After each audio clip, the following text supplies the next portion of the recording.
ശ്രീ ഗുരുഭ്യോ നമ. ജ്യോതിഷതീർത്ഥം യൂട്യൂബ് ചാനലിലേക്ക് ഏവർക്കും സ്വാഗതം. കുംഭക്കൂറിൽ ജനിച്ചവർക്ക് 2026 ഏപ്രിൽ മാസത്തിൽ അനുഭവപ്പെടാൻ സാധ്യതയുള്ള ഗുണദോഷങ്ങൾ എന്തൊക്കെയാണെന്ന് പരിശോധിക്കാം.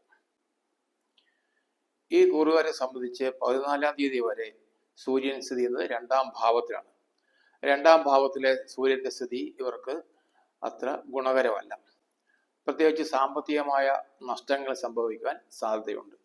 പണമിടപാട് സംബന്ധിച്ച കാര്യങ്ങളിൽ ഈ കാലയളവിൽ ഏർപ്പെടാതിരിക്കാൻ പ്രത്യേകം ശ്രദ്ധിക്കണം. അതുപോലെ തന്നെ മാസത്തിന്റെ ആദ്യ പകുതിയിൽ പ്രധാനപ്പെട്ട കരാറുകളിൽ ഏർപ്പെടാതിരിക്കുന്നതും ഉത്തമമാണ്. അന്യന്മാര് വഞ്ചിക്കുവാൻ സാധ്യത ഉള്ളതിനാൽ എപ്പോഴും ഒരു ജാഗ്രത വെച്ചു പുലർത്തുന്നത് നല്ലതാണ്. രോഗലക്ഷണങ്ങൾ എന്തെങ്കിലും കാണുകയാണെങ്കിൽ പെട്ടെന്ന് തന്നെ വൈദ്യസഹായം തേടുന്നതും നല്ലതായിരിക്കും. എന്നാൽ 15-ാം തീയതിക്ക് ശേഷം സൂര്യൻ ഇവർക്ക് 3-ാം ഭാവത്തിലാണ് സ്ഥിതി ചെയ്യുക. അത് ധാരാളം ഗുണഫലങ്ങൾ ചെയ്യുന്നതാണ്. പ്രത്യേകിച്ചും തൊഴിൽ രംഗത്ത് വലിയ മാറ്റം പ്രതീക്ഷിക്കാം. പുതിയ ജോലികൾ അന്വേഷിക്കുന്നവർക്ക് ജോലി ലഭിക്കുവാൻ സാധ്യതയുണ്ട്. അതുപോലെ ഇപ്പോഴത്തെ ജോലി മാറി പുതിയൊരു ജോലിക്ക് പ്രവേശിക്കാൻ ആഗ്രഹിക്കുന്നവർക്കും അനുകൂല സമയമാണ്. കർമ്മരംഗത്ത് വലിയ പുഷ്ടി പൊതുവെ അനുഭവപ്പെടും. സാമ്പത്തികമായ ഉയർച്ചയും ഇവർക്ക് വന്നു ചേരും. ധനധാന്യങ്ങളുടെ അഭിവൃദ്ധി കുടുംബത്തിൽ അനുഭവപ്പെടും. കുടുംബാംഗങ്ങൾ തമ്മിൽ പരസ്പര ധാരണയും വിശ്വാസവും കൂടുതലായി വെച്ചു പുലർത്തും. ശത്രുക്കൾ മൂലമുള്ള ദുരിതങ്ങളൊക്കെ പെട്ടെന്ന് ഇല്ലാതാകും. അതുപോലെ രോഗദുരിതങ്ങൾ വന്ന് ബുദ്ധിമുട്ടുന്നവർക്ക് അതിൽ നിന്നെല്ലാം വേഗത്തിലൊരു ആശ്വാസം വരുന്നതാണ്. മെച്ചപ്പെട്ട ആരോഗ്യസ്ഥിതി ഇവർക്ക് വന്നു ചേരും. 2-ാം തീയതി മുതൽ ചൊവ്വ സ്ഥിതി ചെയ്യുന്നത് ഇവർക്ക് 2-ാം ഭാവത്തിലാണ്. 2-ാം ഭാവത്തിലെ ചൊവ്വ ദോഷ ഫലങ്ങളാണ് നൽകുന്നത്. കള്ളന്മാരിൽ നിന്നും ശത്രുക്കളിൽ നിന്നും ഒക്കെ ഉപദ്രവം ഉണ്ടാകുവാൻ 2-ാം ഭാവത്തിലെ ചൊവ്വ ഇടയാക്കും. അതുപോലെ ഭരണാധികാരികളിൽ നിന്നും പ്രതികൂലമായ ഉത്തരവുകളൊക്കെ ഉണ്ടാകുവാൻ സാധ്യത ഉണ്ട്. ലൈസൻസിനോ അല്ലെങ്കിൽ അതുപോലെയുള്ള പെർമിറ്റിനൊക്കെ അപേക്ഷിച്ചിരിക്കുന്നവർക്ക് ചിലപ്പോൾ അനുകൂലമായ ഉത്തരവ് ലഭിച്ചില്ലെന്ന് വരാം. ശാരീരികമായിട്ടും മാനസികമായിട്ടും വലിയ അലസതയും അസ്വസ്ഥതയും അനുഭവപ്പെടും. ശത്രുക്കൾ മൂലമുള്ള ഉപദ്രവം ഉണ്ടാകാൻ സാധ്യതയുള്ളതിനാൽ എപ്പോഴും ഇവരെക്കുറിച്ച് ഒരു ജാഗ്രത പുലർത്തുന്നത് നല്ലതാണ്. 11-ാം തീയതി വരെ ബുധൻ ഇവർക്ക് ലഗ്നഭാവത്തിലാണ് സ്ഥിതി ചെയ്യുന്നത്. ലഗ്നഭാവത്തിലെ ബുധൻ ഇവരെ സംബന്ധിച്ച് കലഹവാസന ഉളവാക്കുന്നതാണ്. കുടുംബത്തിൽ മറ്റുള്ളവരുമായി ഇടപഴകുമ്പോൾ പ്രത്യേകം ശ്രദ്ധിക്കണം. ബന്ധുക്കളും സുഹൃത്തുക്കളുമായി വാക്തർക്കം ഉണ്ടാകാതിരിക്കുവാൻ പ്രത്യേകം ശ്രദ്ധ കൊടുക്കേണ്ടതാണ്. ദുർവാക്കുകൾ മൂലം തന്റെ സമ്പത്ത് മറ്റുള്ളവർ അപഹരിക്കുവാൻ സാധ്യതയുണ്ട്. അതുകൊണ്ട് സാമ്പത്തിക കാര്യങ്ങൾ സംബന്ധിച്ച് മറ്റുള്ളവരുമായി സംസാരിക്കുമ്പോൾ വാക്കുകളിൽ മിതത്വം പാലിക്കേണ്ടതാണ്. മോശപ്പെട്ട വാക്ക് പറഞ്ഞാൽ അതിന്റെ പേരിൽ ലഭിക്കാനുള്ള പണം കിട്ടാതെ വരുവാൻ സാധ്യതയുണ്ട്. ദൂരദേശ സഞ്ചാര ക്ലേശത്തിനും ലഗ്നഭാവത്തിലെ ബുധൻ കാരണമാകും. എന്നാൽ 11-ാം തീയതി മുതൽ 2-ാം ഭാവത്തിൽ വരുന്ന ബുധൻ ഇവർക്ക് ധാരാളം ഗുണഫലങ്ങൾ ചെയ്യും. ധനസമൃദ്ധി ഇവർക്ക് അനുഭവപ്പെടും. സാമ്പത്തികമായി ബുദ്ധിമുട്ട് അനുഭവിക്കുന്ന ഈ കൂറിൽപ്പെട്ടവർക്ക് സാമ്പത്തിക പ്രയാസങ്ങളെല്ലാം പെട്ടെന്ന് വിട്ടുമാറി മെച്ചപ്പെട്ട ഒരു സാമ്പത്തിക നില കൈവരിക്കുവാൻ സാധിക്കും. അതുപോലെ മറ്റുള്ളവരിൽ നിന്ന് ലഭിക്കാനുള്ള പണം വളരെ വേഗത്തിൽ തന്നെ ലഭിച്ചു തുടങ്ങും. ചിട്ടി ലോണ് ഒക്കെ ലഭിക്കുവാനുള്ളവർക്ക് തടസ്സങ്ങളൊക്കെ മാറി വളരെ വേഗം അത് ലഭിക്കും. അവിചാരിതമായി പല കേന്ദ്രങ്ങളിൽ നിന്നും സാമ്പത്തികമായ ലാഭം പ്രതീക്ഷിക്കാം. മനോഹരമായ വാക്കുകൾ പ്രയോഗിക്കുന്നതിലൂടെ മറ്റുള്ളവരുടെ പ്രീതി നേടുവാൻ ഇടവരും. ശത്രുക്കളെ പോലും മിത്രങ്ങളാക്കുന്ന രീതിയിൽ സംസാരിക്കുവാനും അവരോട് പെരുമാറുവാനും ഈ കൂറുകാർക്ക് കഴിയുന്നതാണ്.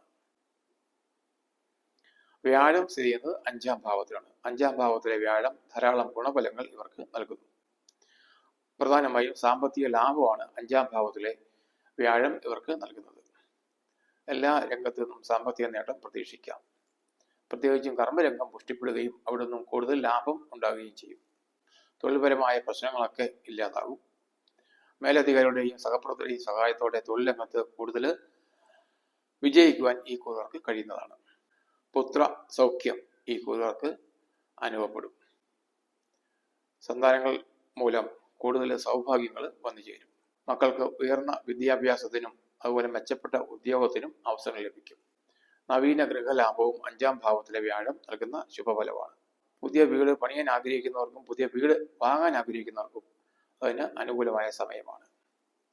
വീട് പണി കഴിഞ്ഞു കിടക്കുന്നവർക്ക് ഗൃഹപ്രവേശം നടത്തുവാനും ഈ ഏപ്രിൽ മാസത്തിൽ സാധിക്കുന്നതാണ്. മനസ്സിന് സന്തോഷകരമായ അനുഭവങ്ങൾ ധാരാളമായി വന്നു ചേരും. മനപ്രയാസങ്ങളെല്ലാം വിട്ടുമാറുന്ന ഒരു സമയമാണ് വരാൻ പോകുന്നത്. എല്ലാ രംഗത്തും ഇവർക്ക് വിജയിക്കുവാൻ കഴിയും. ഏത് കാര്യവും സാധിച്ചെടുക്കുവാൻ ഇവരെ കൊണ്ട് കഴിയുന്നതാണ്. വളരെ കാലമായി മനസ്സിൽ കാത്തു സൂക്ഷിക്കുന്ന ആഗ്രഹങ്ങളൊക്കെ സാധിക്കുവാൻ ഏപ്രിൽ മാസത്തിൽ ഇവർക്ക് സാധിക്കും. പ്രത്യേകിച്ചും വ്യാഴം വക്രഗതി വിട്ട് നേർരേഖയിൽ സഞ്ചരിക്കുന്നതുകൊണ്ട് വ്യാഴത്തിന്റെ ഗുണഫലങ്ങൾ കൂടുതലായി അനുഭവപ്പെടാൻ സാധ്യതയുണ്ട്. 3-ാം ഭാവത്തിലെ ശുക്രനും അതിനുശേഷം 4-ാം ഭാവത്തിലേക്ക് മാറുന്ന ശുക്രനും ഇവർക്ക് ധാരാളം ഗുണഫലങ്ങൾ നൽകുന്നതാണ്. 3-ാം ഭാവത്തിൽ സ്ഥിതി ചെയ്യുന്ന ശുക്രന്റെ ഫലമായി ധനപരമായ വലിയ നേട്ടം ഇവർക്ക് അനുഭവപ്പെടും. കൃഷിക്കാർക്കും കച്ചവടക്കാർക്കും വ്യവസായികൾക്കും എല്ലാം തങ്ങൾ പ്രതീക്ഷിക്കുന്നതിനേക്കാൾ വലിയ ലാഭം വന്നു ചേരും. അതുപോലെ തൊഴിൽപരമായിട്ട് വലിയ ഉയർച്ചയും ഈ കുറുകാർക്ക് അനുഭവപ്പെടും. ദീർഘകാലമായി ആഗ്രഹിക്കുന്ന പ്രമോഷനുകളൊക്കെ ഏപ്രിൽ മാസത്തോടെ ഇവർക്ക് ലഭിച്ചു തുടങ്ങും. വിദ്യാർത്ഥികളായ ഈ കുറുകാർക്ക് മെച്ചപ്പെട്ട വിജയം നേടാൻ കഴിയും. വിദ്യാസമ്പന്നരായ യുവതി യുവാക്കൾക്ക് തങ്ങൾ ആഗ്രഹിക്കുന്ന രീതിയിലുള്ള ഒരു തൊഴിൽ കരസ്ഥമാക്കുവാൻ അനുകൂലമായ സമയമാണ് ഏപ്രിൽ മാസം. ശത്രുക്കൾ മൂലമുള്ള ബുദ്ധിമുട്ടുകളൊക്കെ ഈ കുറുകാർക്ക് ഇല്ലാതാവും. വലിയ ബഹുമാനം മറ്റുള്ളവരിൽ നിന്നും ഇവർക്ക് ലഭിച്ചു തുടങ്ങും. വലിയ ആജ്ഞാശക്തിയോടെ സമൂഹത്തിൽ ജീവിക്കാനുള്ള അവസരം ഈ കുറുകാർക്ക് വന്നു ചേരുന്നതാണ്. 4-ാം ഭാവത്തിലെ ശുക്രന്റെ സ്ഥിതി മൂലം ബന്ധുബലം ഇവർക്ക് വർദ്ധിക്കും. പുതിയ ബന്ധുക്കളെ കണ്ടെത്തുവാനും പഴയ ബന്ധുക്കളുമായി കൂടുതൽ അടുപ്പം സ്ഥാപിക്കുവാനും ഏപ്രിൽ മാസത്തിൽ സാധിക്കുന്നതാണ്. ബന്ധുബലത്തിന്റെ ഫലമായി കൂടുതൽ പ്രതാപിയായിട്ട് കഴിയുവാനുള്ള അവസരം ഈ കുറുകാർക്ക് വന്നു ചേരും.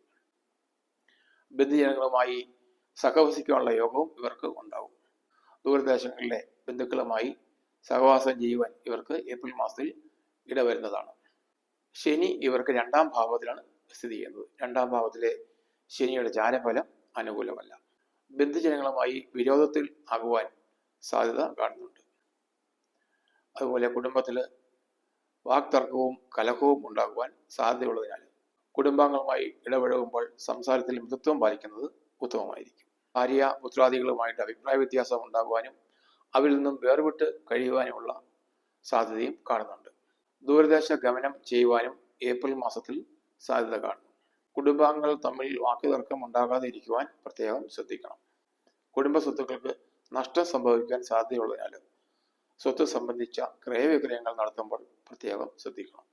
പല വിധത്തിലുള്ള ദുഃഖ ദുരിതങ്ങൾ 2-ാം ഭാവത്തിലെ ശനിയുടെ സ്ഥിതി മൂലം അനുഭവപ്പെടാൻ സാധ്യതയുണ്ട്.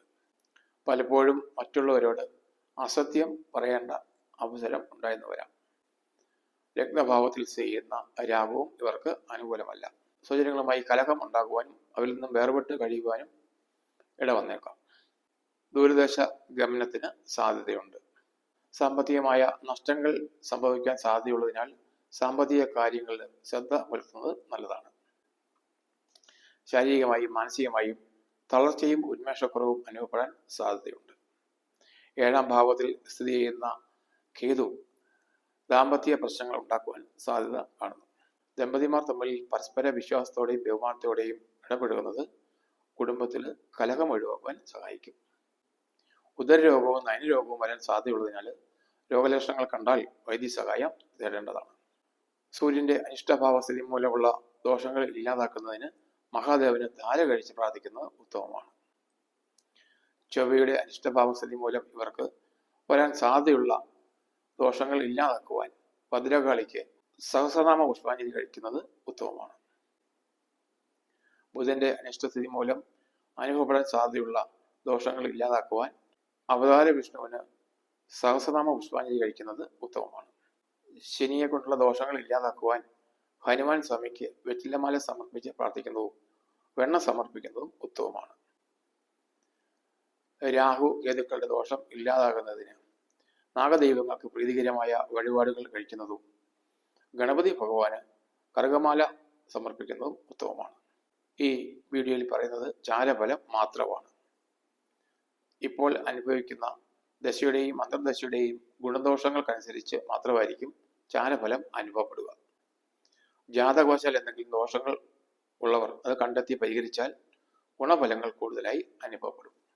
ഈ കൂറിൽപ്പെട്ടവർക്കെല്ലാം ഏപ്രിൽ മാസത്തിൽ കൂടുതൽ ഗുണഫലങ്ങൾ അനുഭവിക്കാൻ ഇടവരട്ടെ എന്ന് മഹാദേവനോട് പ്രാർത്ഥിക്കുന്നു. ശംഭോ മഹാദേവ. ഈ വീഡിയോ ഇഷ്ടപ്പെട്ടെങ്കിൽ സബ്സ്ക്രൈബ് ചെയ്യുക, ലൈക്ക് ചെയ്യുക, ഷെയർ ചെയ്യുക. ഓൺലൈൻ കൺസൾട്ടേഷനായി എൻ്റെ വാട്സാപ്പ് നമ്പറുമായി ബന്ധപ്പെടുക.